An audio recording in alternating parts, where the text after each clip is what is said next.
अस्सलामुअलैकुम प्यारे बच्चों। अभी हम डिस्कस कर लेंगे चार्ल्स लॉ। चार्ल्स लॉ को हम डिस्कस करते हैं। यहाँ जो मैंने चार्ल्स लॉ का डिफिनीशन लिखा है, this is actually the quantitative definition of Charles law. Dear students, there are two definition for Charles law. एक है आपके पास क्वांटिटेटिव और दूसरा है क्वालिटेटिव। मैं यहाँ आपके सामने क्वालिटेटिव लिख लेता हूँ, क्वांटिटेटिव मैंने आपके सामने लिखा है और उस पर मैं तफसील से बात करूँगा, ठीक है जी। और आप लोगों को इसमें एक होमवर्क भी दूंगा, ठीक है। तो इस पर मैं आपके सामने डिस्कशन कर देता हूं। सबसे पहले चार्ल्स लॉ जो है, डियर स्टूडेंट्स, आपको सबसे पहले पता होना चाहिए कि चार्ल्स लॉ का जो रिलेशन है वॉल्यूम और टेम्परेचर के दरमियान रिलेशन है। लेकिन जब आपने टेम्परेचर को एब्सोल्यूट टेम्परेचर लिया हो, डियर स्टूडेंट्स पता होना चाहिए, एमसीक्यूज पूछते हैं एब्सोल्यूट टेम्परेचर यानी टेम्परेचर और वॉल्यूम के दरमियान रिलेशन है। लेकिन जब आपने टेम्परेचर को एब्सोल्यूट लिया हो, प्यारे बच्चों, यहां जो कांस्टेंट रहेगा वो प्रेशर रहेगा और साथ में नंबर ऑफ मोल रहेंगे, ठीक है। अच्छा, इसका जो क्वालिटेटिव स्टेटमेंट है, मैं वर्ड यहां पे इस्तेमाल करता हूं क्वालिटेटिव स्टेटमेंट। मैंने आप लोगों को बताया कि इसकी दो डिफिनीशन है, एक है क्वालिटेटिव और दूसरा है क्वांटिटेटिव। सो इसका जो क्वालिटेटिव रिलेशन है ना, क्वालिटेटिव रिलेशन, इसका क्वालिटेटिव डेफिनेशन इसका ये है, क्वालिटेटिव वो ये है कि V is directly proportional to the absolute temperature by keeping pressure and number of mole constant. इसको क्या रखना, इसको कांस्टेंट रखते हुए आपके साथ ये रिलेशन आ चुका है, ठीक है प्यारे बच्चों। ये है आपके पास इसका स्टेटमेंट, ठीक। अब मैं इसको आगे लेके जाता हूं। अगर मैं प्रोपोर्शनलिटी के साइन को खत्म करूंगा तो मैं यहां पे क्या लगाऊंगा प्यारे बच्चों, मैं यहां पे आपके सामने लगाऊंगा प्रोपोर्शनलिटी कांस्टेंट। तो K is the proportionality constant, या K को आप इस तरह भी लिख सकते हैं कि V डिवाइडेड बाई T। तो अगर मैं एंट्री टेस्ट में मुझसे पूछा जाए कि the ratio between volume and absolute temperature at a constant pressure and number of mole will be equal to the Charles constant, और इसको चार्ल्स लॉ कांस्टेंट कहा जाता है, ठीक है प्यारे बच्चों। चार्ल्स लॉ कांस्टेंट, तो ये आपसे पूछा जा सकता है। या चार्ल्स लॉ कांस्टेंट का अगर आपसे डिफिनीशन पूछा जाए तो it is actually the ratio between volume and absolute temperature. ये वॉल्यूम और एब्सोल्यूट टेम्परेचर के दरमियान क्या होता है, रेशो होता है। तो ये आपके सामने पहला आपके साथ एमसीक्यूज आ चुका है। अच्छा जी, यहां पर अगर मैं आपसे ये कहूं कि चार्ल्स कांस्टेंट जो है ये किस किस चीज पर डिपेंड करता है, तो चार्ल्स कांस्टेंट जो है ये डिपेंड करता है नंबर ऑफ मोल पर। ये नंबर ऑफ मोल पे भी डिपेंड करता है। हाँ, हालांकि ये कांस्टेंट है, तो अगर आपने एक मोल लिया है एक सिस्टम में और दूसरे सिस्टम में आपने 2 मोल लिए हैं, तो इट मींस कि आपके पास कांस्टेंट K की वैल्यू चेंज आ जाएगी। दूसरा, ये प्यारे बच्चों डिपेंड करता है नेचर ऑफ गैस पर, यानी नेचर ऑफ गैस पर ये डिपेंड करता है, ठीक है। और आखिरी बात जो है वो किस चीज पर डिपेंड करता है, वो टेम्परेचर पे डिपेंड करता है, ठीक है। अब यहां पर अगर मैं आप लोगों को एक बात बताता चला जाऊं कि आप लोगों ने यहां पर इस टेम्परेचर T को एब्सोल्यूट लेना है। क्या लेना है, एब्सोल्यूट लेना है। इस डेफिनेशन पे बात करेंगे, मैं स्टिल क्वालिटेटिवली बात कर रहा हूं, क्वांटिटी पे मैं नहीं किया हूं, ठीक है। उससे जो पॉइंट्स पूछे जाते हैं, यानी आपके पास जो नॉर्मली हम टेम्परेचर लेते हैं सेंटीग्रेड में, उसको हम T से जाहिर करते हैं, ठीक है, स्मॉल t से। और एब्सोल्यूट टेम्परेचर को हम जाहिर करते हैं किस चीज से जाहिर करते हैं डियर स्टूडेंट्स, बिग यानी लार्ज T से हम इसको जाहिर करते हैं। डियर स्टूडेंट्स, एब्सोल्यूट टेम्परेचर को हम किस चीज पर लेते हैं, केल्विन स्केल पर लेते हैं। तो अगर आपसे कोई पूछे कि एब्सोल्यूट यानी आपसे कोई पूछे कि which of the following, question आ चुका है कि which of the following is the absolute temperature, तो आपके पास एक आ चुका है, ऑप्शन नंबर ए है 25 केल्विन, ऑप्शन नंबर बी है आपके पास -273C, ऑप्शन नंबर सी जो है आपके पास वो है आपके पास 40 फ़ारेनहाइट, और ऑप्शन नंबर डी जो है आपके पास वो है आपके पास क्या है, वो है आपके पास 270C। तो आपसे पूछा जाए कि इनमें से एब्सोल्यूट टेम्परेचर कौन सा है, तो जब भी कोई टेम्परेचर केल्विन स्केल पे रिप्रेजेंट किया जाए तो उनको हम क्या बोलते हैं, एब्सोल्यूट टेम्परेचर बोलते हैं। यहां पर एक और वर्ड है एब्सोल्यूट जीरो, तो जीरो केल्विन को एब्सोल्यूट जीरो कहा जाता है।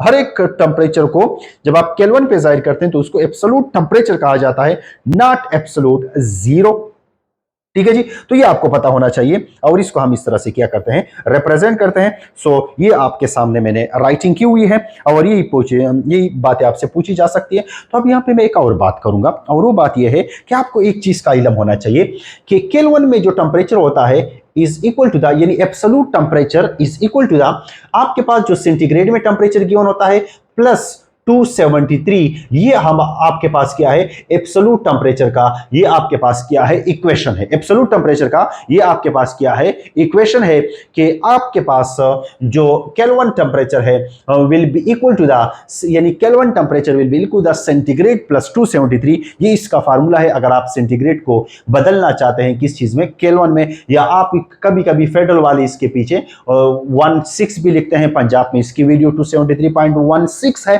तो आप इसको लिख सकते हैं। अब मैंने आपको एक बात बताना है कि यहां पर एब्सोल्यूट टेम्परेचर का होना क्यों जरूरी है। बाकी तो आपको बातें समझ आ चुकी होगी, तो चलो आप इसका स्क्रीनशॉट ले लें। मैं इसको थोड़ा सा यहां से मिटाने की कोशिश कर देता हूं। अच्छा जी, ऐसे हुआ कि ये एब्सोल्यूट टेम्परेचर लेना क्यों जरूरी है। तो अब आप यहां पर ऐसे कर लें, अब आप यहां पर ऐसे कर लें कि मेरे पास चार्ल्स ने एक काम कर दिया कि इसने वॉल्यूम यहां पे क्या ले लिया है, 5 cm3। कितना लिया है, 5 cm3। और इसने जो यहां पर टेम्परेचर लिया है, उसने यहां पर टेम्परेचर को लिया था 20 C। बात को गौर से सुने।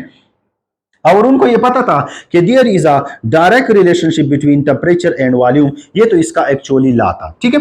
अब यहां पर इसको सेंटीग्रेड में लिया गया है, तो जब इसने टेम्परेचर को बिल्कुल एकदम डबल कर दिया, यानी इसने टेम्परेचर को कितना किया है, इसने टेम्परेचर को 40 C करवाया। इसने टेम्परेचर को कितना करवाया, 40 C। अब यहां लॉजिक समझो, लॉजिक समझो। तो इसके पास जो वॉल्यूम था वो तो 10 आना चाहिए था, वो तो 10 आना चाहिए था, लेकिन अनफॉर्चुनेटली V2 जो आ गया प्यारे बच्चों, V2 जो आ गया वो कितना आ गया, 5.6 cm3। कितना आ गया है, 5.6 cm3 इसके पास क्या आ चुका है, इसके पास V2 आ चुका है। अब यहां पर अगर आप सोचे प्यारे बच्चों, तो इस तरह से है कि देखो इसने तो एकदम टेम्परेचर डबल किया, लेकिन वॉल्यूम डबल नहीं हुआ, वो तो थोड़ा सा बढ़ गया। तो इसने ये प्रैक्टिस शुरू कर दिया और वो 20 से लेकर यहां पर 8 करता रहा, 60 कर दिया फिर भी डबल नहीं हुआ, फिर से 100 कर दिया फिर भी डबल नहीं हुआ। जब ये बंदा पहुंच गया 273.16 सेंटीग्रेड तक, जब इसने टेम्परेचर को बढ़ा दिया, यानी इतना टेम्परेचर जब इसने 8 कर दिया, इतना टेम्परेचर जब इसने 8 कर दिया, कौन से में 8 कर दिया, इस 20 में से 8 कर दिया, तो एकदम इसके पास जो वॉल्यूम था वो कितना हो गया, वो डबल हो गया और वो बन गया 10 cm3। तो फिर उसने सोचना शुरू कर दिया कि अगर मैं ये 20 जो है, अगर 20 के साथ अगर मैं 273 को 8 करूं, बात को गौर से सुनो, तो फिर मेरे पास ये वाला रिलेशन सही आता है। तो उसने सोचा कि ये तो सेंटीग्रेड में आपके पास गिवन है और इसको आपने कितना टाइम, यानी कितना 1 2 3 4, यानी 21 22 23 24 25 26 और ऐसे जाते रहो।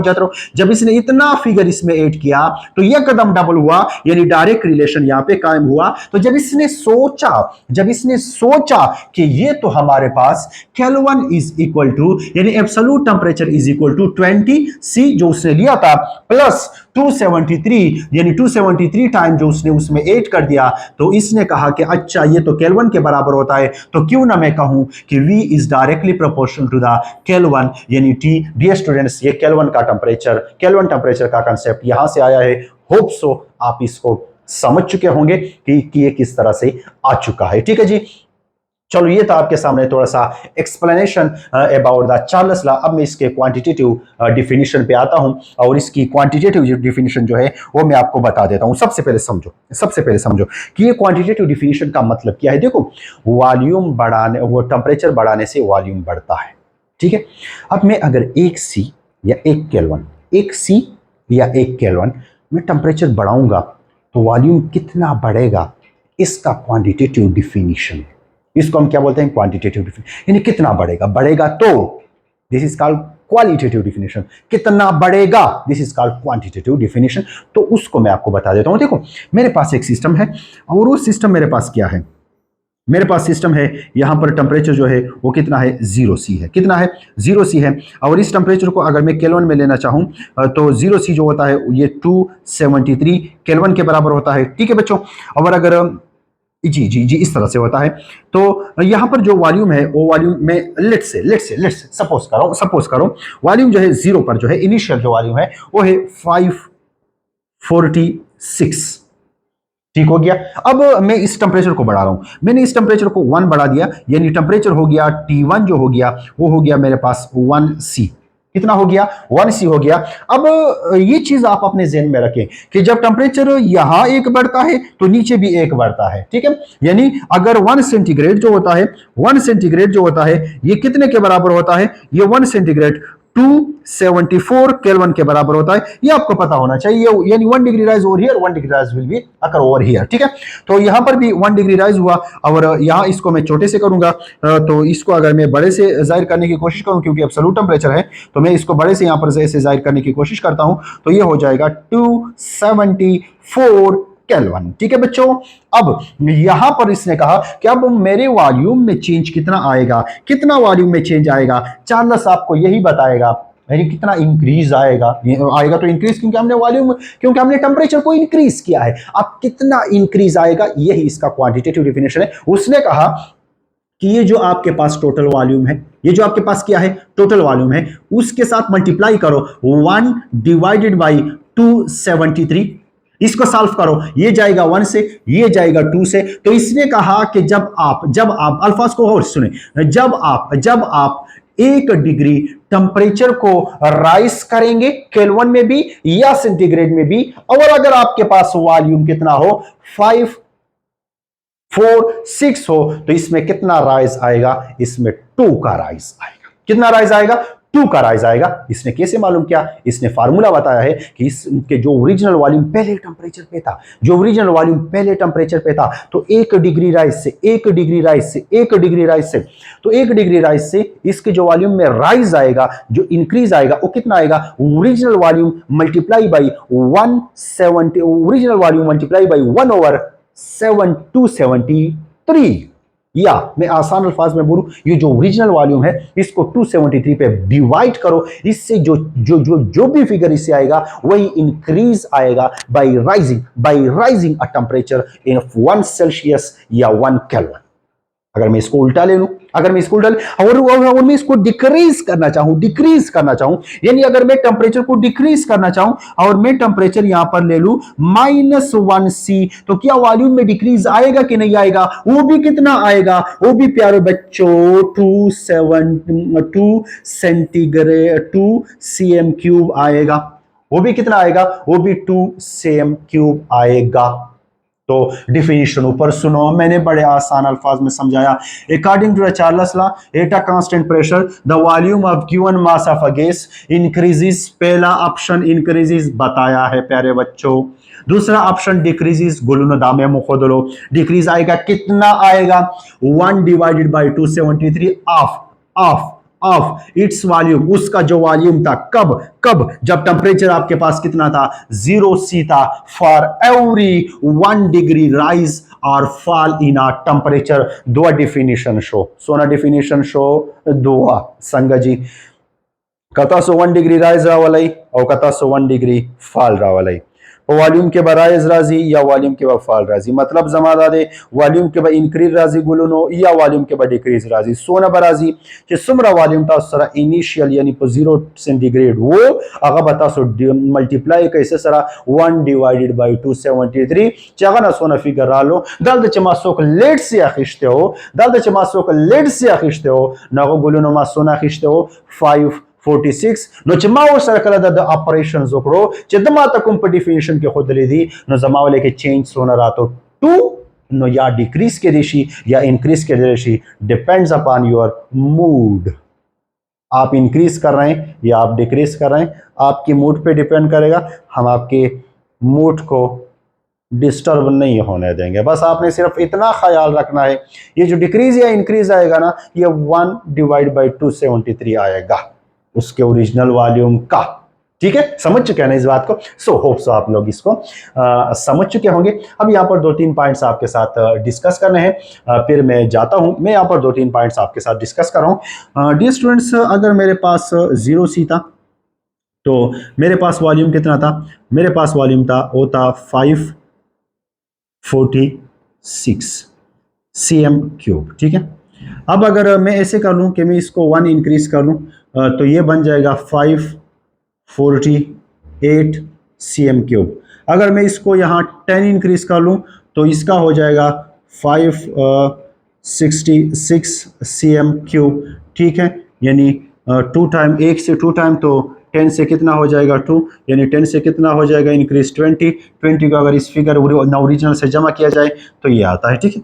अब अगर मैं आगे चला जाऊं ना, और इसको मैं ले जाऊं 273 केल्विन पर, तो पता है डियर स्टूडेंट्स ये वॉल्यूम जो होगा ये कदम इसका डबल हो जाएगा, तो हो जाएगा आपके पास हो जाएगा 12, आपके पास हो जाएगा 9 और आपके पास हो जाएगा यानी 10 9 2, यानी बिल्कुल इसका क्या बन जाएगा, एकदम डबल हो जाएगा। तो आपसे पूछा जा सकता है कि टेम्परेचर, वो टेम्परेचर बता दो जिस टेम्परेचर पर गैस का वॉल्यूम ओरिजिनल वॉल्यूम का एकदम डबल होता है। तो अगर सेंटीग्रेड में पूछा जाए तो सेंटीग्रेड में आपको यहां पता होना चाहिए कि कितने पे होता है, 273 पर होता है। अब मैं केल्विन में इस एमसीक्यूज को थोड़ा सा आपके सामने एक्सप्लेन करूं। मैं केल्विन में अगर इसको थोड़ा सा आपके सामने एक्सप्लेन करूं तो यहां पर डियर स्टूडेंट्स होता है 273 केल्विन। अब अगर ऊपर चला जाऊं तो ये प्यारे बच्चे हो जाएगा 274 केल्विन, ठीक है डियर स्टूडेंट्स। अब अगर मैं ऊपर चला जाऊं और मैं यहां पर आ जाऊं और यहां मेरे पास हो जाएगा 546, यानी मैं इस टेम्परेचर का बिल्कुल अगर डबल ले लूं तो 546 केल्विन हो जाएगा। और डियर स्टूडेंट सिमिलरली ये वॉल्यूम भी बढ़ता है। तो अगर आपसे एमसीक्यूज में पूछा जाए कि टेम्परेचर बता दो केल्विन स्केल पर जिस पर आपके सामने, अल्फाज को होश से सुने, जिस पर आपके सामने जो वॉल्यूम है वो एकदम डबल होगा, तो क्या होगा। अगर सेंटीग्रेड में एमसीक्यूज था तो 273 हो गया, और अगर केल्विन में एमसीक्यूज था तो 546 हो जाएगा, ठीक है। ये एमसीक्यूज अपने साथ नोट करें। अब मैं डिक्रीज पे आ रहा हूं। अगर मैं यहां पर -1 कर लूं, अगर मैं यहां पर -10 कर लूं, अगर मैं यहां पर -20 कर लूं और इसको ऐसे मैं नीचे ला रहा हूं, तो डियर स्टूडेंट्स यहां आपके पास क्या हो जाएगा, -273 तक मैं अगर पहुंच जाऊं तो एमसीक्यूज बहुत बड़ा एमसीक्यूज है, नोट करो। आपके पास वॉल्यूम जो है गैस का वो 0 हो जाएगा, यानी ये वो टेम्परेचर है जिस पर गैस का कोई वॉल्यूम नहीं पाया जाता है। या प्यारे बच्चों ये वो टेम्परेचर है जिस पर सारे के सारे गैसेस, सुनो सुनो बड़ा इंपॉर्टेंट पॉइंट है, जिस पर सारे के सारे गैसेस या लिक्विड में बदल चुके होंगे, या किस चीज में बदल चुके होंगे, सॉलिड में बदल चुके होंगे। या ये वो टेम्परेचर होता है जिस पर गैस का वॉल्यूम 0 होता है, या ये वो टेम्परेचर होता है जिस पर गैस के मॉलिक्यूल का, ये सारे पॉइंट एमसीक्यूज है, जिस पर गैस के मॉलिक्यूल का मोशन जो है प्यारे बच्चों वो क्या हो जाता है, सीज हो जाता है, ठीक है। तो अगर आपसे पूछा जाए कि सेंटीग्रेड में मुझे बता दें वो कौन सा टेम्परेचर है जिस पर गैस का वॉल्यूम बिल्कुल 0 हो जाता है, तो कौन सा टेम्परेचर है, -273। और वो कौन सा टेम्परेचर है जिस पर एकदम डबल हो जाता है, तो प्यारे बच्चों वो कौन सा है, वो +273 है। अब अगर इसको मैं ऐसे कर लूं कि इसको मैं आपके सामने केल्विन पर लाना चाहूं, अगर मैं इसको केल्विन पर लाना चाहूं तो इसको मैं अगर डिक्रीज करूं तो प्यारे बच्चों ये 0 केल्विन पर हो जाएगा, और 0 केल्विन पर गैस का वॉल्यूम 0 हो जाएगा, यानी गैस के मॉलिक्यूल का मोशन सीज हो जाएगा, यानी ये लिक्विड और सॉलिड में कन्वर्ट हो जाएगा। प्लीज ये एमसीक्यूज बहुत इंपॉर्टेंट है, ये एमसीक्यूज आपसे पूछे जा सकते हैं। और यहां जो 0 केल्विन पर हम पहुंचते हैं तो इस टेम्परेचर को हम क्या बोलते हैं, शाबाश शाबाश बोलो, इस टेम्परेचर को हम एब्सोल्यूट जीरो टेम्परेचर बोलते हैं।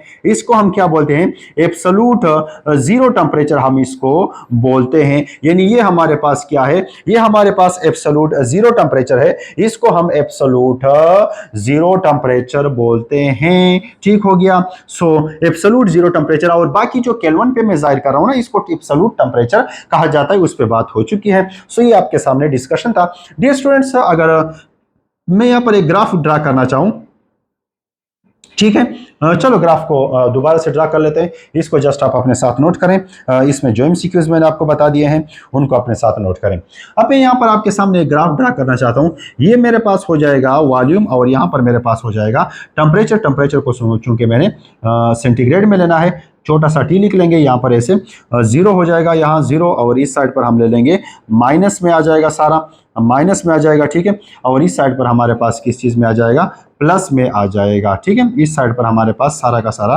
किस चीज़ में आ जाएगा, प्लस में आ जाएगा। और इस साइड पर सारा का सारा हमारे पास किस चीज़ में आ जाएगा, माइनस में आ जाएगा, ठीक है जी। एक प्लस में आएगा और दूसरा किस चीज़ में आएगा, और दूसरा माइनस में आएगा। अब अगर वॉल्यूम हमारे पास यहाँ पर अगर टेम्परेचर ज़्यादा है ना प्लस में, तो वॉल्यूम भी ज़्यादा है, तो इसको अगर हम डिक्रीज करेंगे तो ये यहाँ बिल्कुल जीरो पर नहीं आता है, ये यहाँ पर इस वॉल्यूम के एक्सिस को क्रॉस, यानी इसको क्रॉस करके यहाँ पर यहाँ तक आ जाता है। तो -100 तक अगर हम आते हैं तो गैस तो यहाँ पर एग्जिस्ट करता है, लेकिन इसके बाद फिर हम इसको डॉटेड से इसको ऐसे यहाँ पर लेकर आते हैं, और जिस पॉइंट पे ये टच करता है, ये पॉइंट कौन सा है, ये -273.16 है सेंटीग्रेड। और इस पॉइंट पर कोई भी गैस का वॉल्यूम एग्जिस्ट नहीं करता है, यानी इस पॉइंट पर गैस का वॉल्यूम क्या होता है, जीरो होता है। और ये हाइपोथेटिकल टेम्परेचर इसलिए है क्योंकि इसके बाद कोई और गैस होता नहीं है, क्योंकि गैस का सारा वॉल्यूम यहाँ पे खत्म हो जाता है, तो फिर ये सॉलिड और लिक्विड में होता है। तो इसको हम हाइपोथेटिकल इस लाइन को आगे बढ़ा देते हैं फुट के जरिए से, और जहाँ पर ये टच कर रहा है वो कौन सा टेम्परेचर है, और इस टेम्परेचर को 0 केल्विन टेम्परेचर कहा जाता है। और इसी वजह से इसको एब्सोल्यूट, यानी यहाँ पर कोई गैस का मॉलिक्यूल का वॉल्यूम एग्जिस्ट नहीं करता है। तो ये है आपके सामने इसका ग्राफ। और यहाँ पर आपने प्रेशर को क्या रखना है, प्रेशर को आपने डियर स्टूडेंट्स कांस्टेंट रखना है। कुछ स्टूडेंट ये सवाल करते हैं कि सर ये सेंटीग्रेड पर और फ़ारेनहाइट पर तो, यानी सेंटीग्रेड और फ़ारेनहाइट पर तो हमारे पास वो है छोटा सा डिग्री का निशान है, लेकिन केल्विन पर कोई डिग्री का निशान नहीं है। तो डियर स्टूडेंट्स, ये फ़ारेनहाइट और सेंटीग्रेड जो है ये 0 से नीचे जा सकते हैं। डिग्री का लफ्ज़ी मानी है बिलो ज़ीरो, तो ये 0 से नीचे जा सकते हैं, जबकि केल्विन जो है वो 0 से नीचे नहीं जा सकता है। वो बस यही 0, this is the lowest possible temperature, जिसको हम हासिल भी नहीं कर सकते हैं, जिसको हम हाइपोथेटिकली फुट के ज़रिए से इसको वहाँ तक पहुँच जाते हैं, और हम कहते हैं कि ये एब्सोल्यूट ज़ीरो टेम्परेचर है, हाइपोथेटिकल टेम्परेचर है, लोवेस्ट पॉसिबल टेम्परेचर है, जिसको हम हासिल भी नहीं कर सकते हैं, ठीक है। अच्छा, आपके साथ यहाँ पर है कि 0 kelvin is equal to 273.16 centigrade, और will be equal to the, यहाँ ये रिलेशन भी आपसे पूछा जा सकता है, will be equal to the -45.9 Fahrenheit.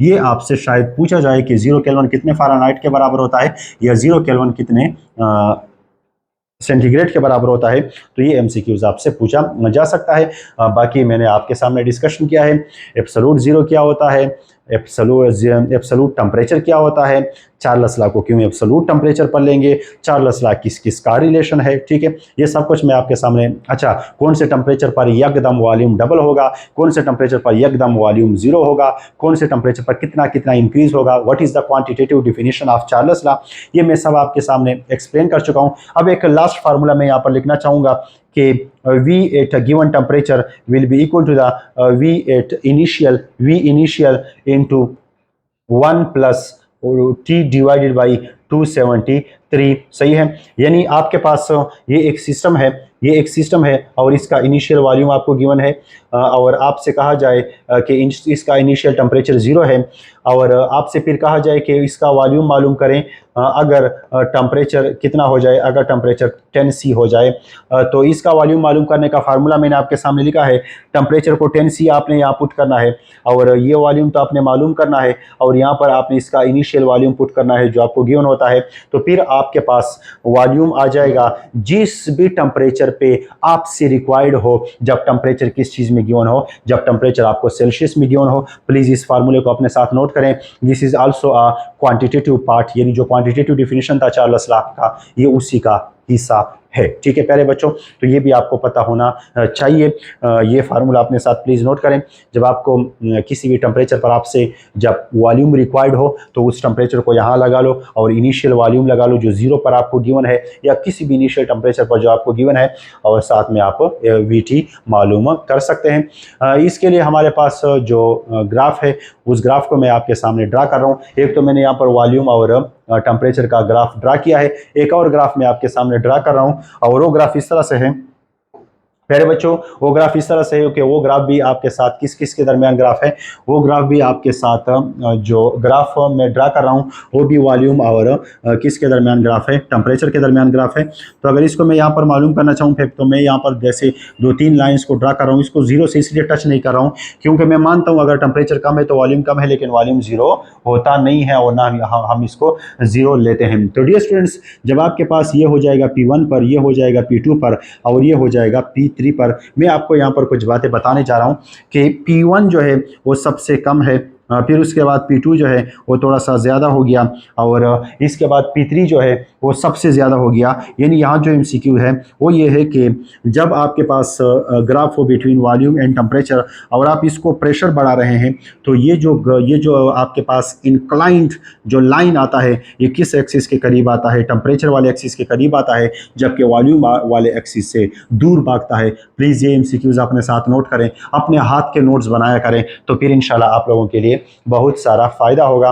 तो ये था चार्ल्स लॉ के बारे में डिस्कशन। मैंने सारे ग्राफ इसके डिस्कस किए हैं, मैंने इसका क्वांटिटेटिव डेफिनेशन किया है, मैंने ये बताया है वॉल्यूम कब डबल होगा कम होगा। यही MCQs चार्ल्स लॉ से पूछे जा सकते हैं। मैं थोड़ा सा एब्सोल्यूट टेम्परेचर को टच देता हूँ, शायद एब्सोल्यूट टेम्परेचर में भी कुछ आपसे पूछा जाए, फिर एक MCQs भी डिस्कस करते हैं, तो फिर हमारे पास जो सलेबस है PMC का, इसके जो लॉज हैं वो ख़त्म हो जाएंगे। ठीक है जी।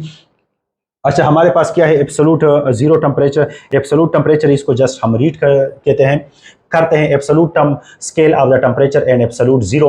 वो मैंने आप लोगों को बताया, according to the Charles, if the temperature of a gas is lowered up to the -273, ये हमसे टाइपिंग में गलती हुई है, ये -273 है, यानी -273, उस पर मैं बड़ा डिस्कशन कर चुका हूँ, जस्ट इसको रीड करूँगा।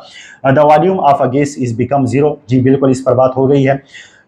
This temperature is known as absolute zero and this 0 point on the scale is known as Kelvin scale। जी बिल्कुल वो भी बात हो चुकी है कि यहाँ पर जब हम -273 तक पहुँचते हैं ना प्यारे बच्चों, तो सेंटीग्रेड पर जब हम -273 पंजाब के बुक के मुताबिक 16 सेंटीग्रेड तक जब हम पहुँचते हैं तो यहाँ से हम ज़ीरो की शुरुआत करते हैं और इसको हम 0 केल्विन बोलते हैं। और इस स्केल को जब 0 से हम आगे जाएंगे 1 2 3 4 5 6 केल्विन में जब हम लेंगे तो उसको हम केल्विन स्केल बोलेंगे। बात कर चुका हूँ। The absolute value of this temperature is yes the absolute value यानी 0 केल्विन जो है ये किसके बराबर है, ये -273.16 के बराबर है। इस पे हम बात कर चुके हैं। ठीक है जी। अच्छा, absolute zero, the pressure kinetic energy heat content of a gas is become zero. Please बड़ा इंपॉर्टेंट पॉइंट है, MCQs बन सकता है इससे कि एब्सोल्यूट जीरो पर आपके पास प्रेशर जो होगा गैस का, आपके पास काइनेटिक एनर्जी जो होगी गैस की, total heat content of the gas जो होगा वो मुकम्मल तौर पर जीरो हो जाएगा, क्योंकि फिर वहां गैस एग्जिस्ट ही नहीं करता है, वहां तो गैस नहीं होता है, वो तो सॉलिड में चला जाता है, वो तो लिक्विड में चला जाता है। ठीक है जी। तो गैस का पूरा सिस्टम जो है वो यहां पर सीज कर देगा। ठीक है। अच्छा, इसके बाद क्या है, it does not indicates the volume of a gas is zero. Yes ये बात मैं कर चुका हूं। At this temperature this is no significance of gas laws. Yes, note करो, इस टेम्परेचर पर सिग्निफिकेंस ऑफ गैस लॉस नहीं है। ये भी हमारे साथ मजाक कर रहे हैं, क्यों, हम पागल थोड़ी हैं, ये गैस लॉस है और इस टेम्परेचर पर तो गैस होता नहीं है, तो गैस लॉस का सिग्निफिकेंस कहां से आएगा। ठीक है बच्चों, समझ गए। यानी अगर कोई कहे कि क्या एब्सोल्यूट जीरो पर आइडियल गैस के जितने भी लॉज हैं क्या वो एप्लीकेबल है, क्या उसके कोई सिग्निफिकेंस है, हम कहेंगे नहीं भाई, क्योंकि वहां तो गैस होता नहीं है, क्योंकि वो तो एब्सोल्यूट जीरो टेम्परेचर है, वहां पर तो गैस और लिक्विड में चला जाता है। ठीक है, इस पॉइंट पर भी हम तफसील से बात कर चुके हैं। A gas phase is not absorbed as it is either liquefied or solidified, ये बात हो चुकी है, इस पर हम बात कर चुके हैं। सो इंशाल्लाह एब्सोल्यूट जीरो 0 केल्विन टेम्परेचर होता है। जस्ट आप इतना फर्क जानो। और एब्सोल्यूट टेम्परेचर क्या होता है, एब्सोल्यूट टेम्परेचर जब आप टेम्परेचर को केल्विन स्केल पे लेते हैं, वो 5 केल्विन हो सकता है, वो 10 केल्विन हो सकता है, बस जस्ट आप इतना जाने। बाकी हम सारे पॉइंट डिस्कस कर चुके हैं। एक MCQs इस लास्ट पे करता हूं, फिर हमारे पास लास्ट खत्म हो जाएंगे, फिर इंशाल्लाह इसके MCQs करेंगे। आपने दिल बिल्कुल इसके लिए खफा नहीं करना है, जस्ट एक MCQs है। मैं आपके सामने इसको यहां पर क्या करता हूं, एक्सप्लेन कर देता हूं। MCQs आपके सामने आ चुका है। डियर स्टूडेंट, बड़ा आसान सा MCQs है, मैं जस्ट इसको रीड करता हूं। बी रिमेंबर, MCQs को रीड किया करो, और गेसेस के MCQs जब आते हैं ना, तो रीडिंग के दौरान आप अपने माइंड में ला भी लाया करो ला भी लाया करो ताकि आपको आसानी हो और डायरेक्ट आप ला लगवा के आप वहां पर क्या कर लो, आप वहां पे आंसर निकालो। सही है, तो मैं रीड करता हूं और अपने माइंड में ला भी लाता हूं, आप लोग भी मेरे साथ साथ ला को माइंड में लाइएगा, ठीक है। तो फिर अपने आप को भी जज करेंगे क्या ये ला मैं सही ला रहा हूं कि नहीं। A sample of a gas is compressed, यानी सैंपल ऑफ अ गैस को कंप्रेस किया गया एट अ कांस्टेंट प्रेशर। अच्छा जी, कांस्टेंट प्रेशर कौन से लॉ में होता है, चलो सोचते हैं। अच्छा वो तो हाँ, मैं अभी नहीं बताऊंगा, आप अपने माइंड में रखें, आप अपने माइंड में रखें। फ्रॉम, यानी from 15 ATM to the 60 ATM, यानी प्रेशर चेंज हो रहा है, प्रेशर इंक्रीज हो रहा है। Its volume is changes from 76 to the 20.5, volume भी चेंज हो रहा है। अच्छा, वॉल्यूम और प्रेशर दोनों चेंज हो रहे हैं जबकि टेम्परेचर कांस्टेंट है। अभी मैं बताऊंगा, अब अपने आप को जज करें। ये जो रिलेशन है जिसमें प्रेशर और वॉल्यूम के दरमियान रिलेशन है, ये हमें बॉयल्स लॉ बताता है जब टेम्परेचर कांस्टेंट हो। क्या आपने भी यही सोचा था? अगर आपने यही सोचा था तो समझ जाओ कि आपको दोनों लॉस क्लियर हो चुके हैं, ठीक है।